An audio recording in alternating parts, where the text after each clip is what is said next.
Jangan lupa subscribe, like, share, and comment di channel Ustadz Jakatorik 165. Jangan lupa aktifkan notifikasi loncengnya. Subscribe nggak bayar, gratis. Ayo para Iwan dan Ahwat, terus maju terus dengan Jakatorik 165. Assalamualaikum warahmatullahi wabarakatuh. Alhamdulillahirabbil alamin. Segala puji milik Allah semesta. Pada kesempatan ini kita akan mengambil kisah seorang ulama sufi yang bernama Ibnu Athaillah. Ibnu Athaillah adalah ulama sufi yang memiliki karya yaitu hikam.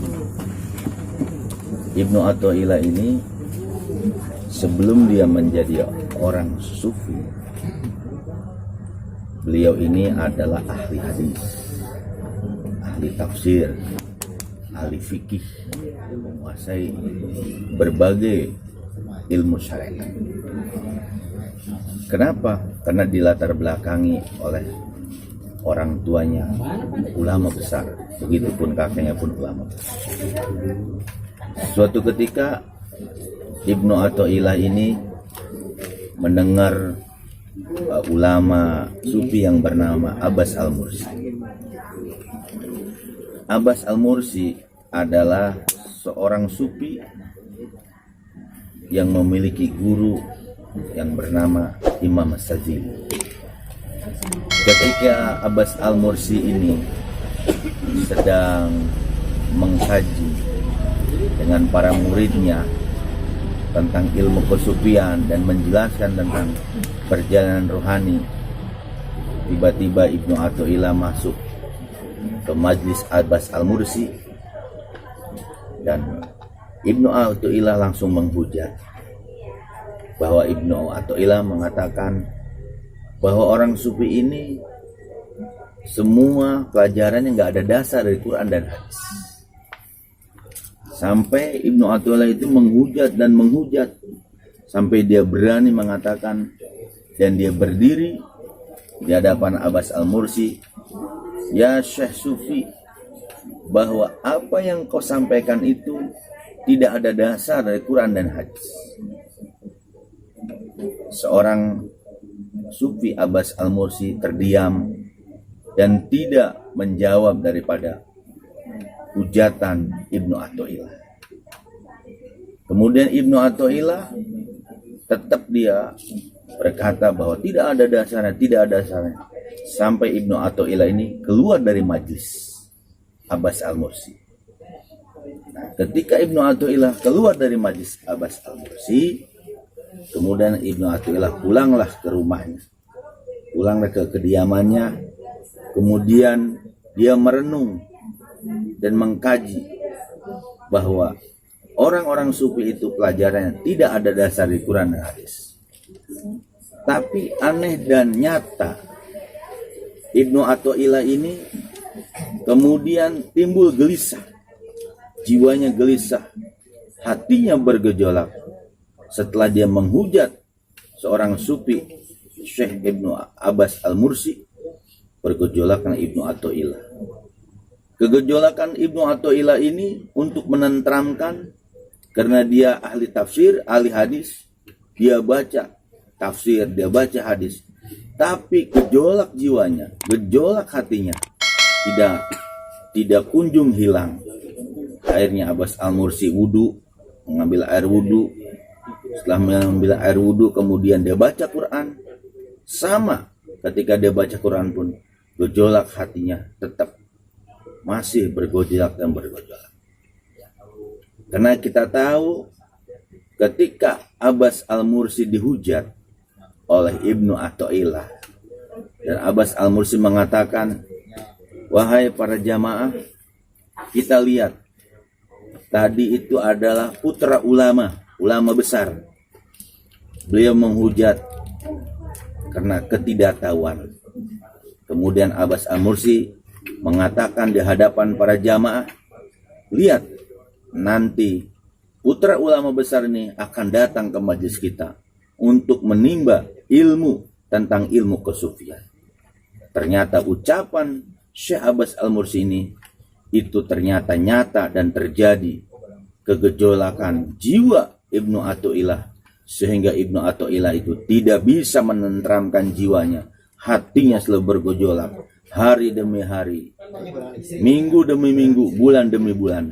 Akhirnya Ibnu Athaillah menyerah, dan akhirnya dengan diam-diam beliau mendatangi majlis pengajian sufi tersebut yang dipimpin oleh Abbas Al-Mursi, sehingga Ibnu Athaillah dengan tidak malu bahwa Ibnu Athaillah pengen benar-benar mengatakan maaf kepada Abbas Al-Mursi karena sudah mengatakan bahwa orang-orang sufi itu tidak memiliki dasar Quran dan hadis.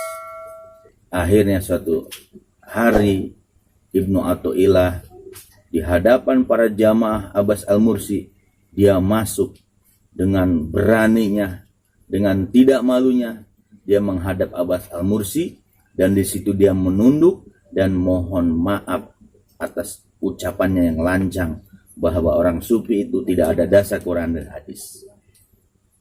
Kemudian Ibnu Athaillah dia mengatakan dengan jelas dan hendak bahwa dirinya pengen diaku murid oleh Abbas Al-Mursi.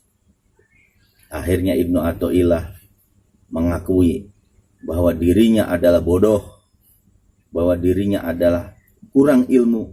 Maka oleh karena itu Ibnu Athaillah kemudian mohon kepada Abbas Al-Mursi bahwa dia ingin dibimbing secara rohani untuk bisa sampai kepada ma'rifatullah.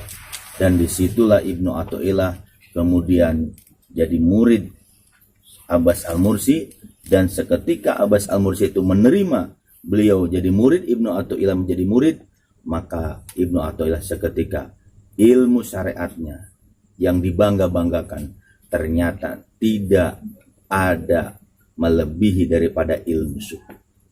Karena doa seorang guru, Abbas Al-Mursi mengatakan, wahai Ibnu Athaillah, bahwa engkau nanti akan menjadi ulama besar.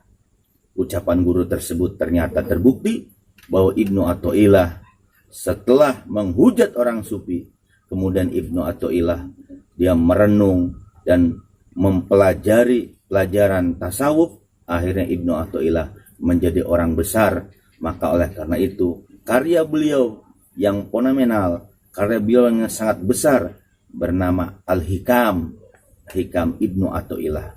Oleh karena itu kita bisa mengambil pelajaran di sini bahwa orang ahli zahir, ahli syariat itu tidak bisa menghujat terhadap ahlu batin, yaitu orang-orang sufi, karena orang-orang sufi langsung dapat ilmunya langsung dari Allah Subhanahu wa taala.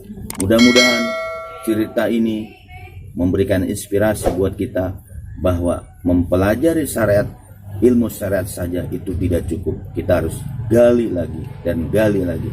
Sesuai para ulama-ulama sufi mengatakan, ketika kita sudah mendapatkan ilmu syariat, kita harus dalami ilmu toreko, kita harus dalami ilmu hakikat, kita harus dalami ilmu marifat.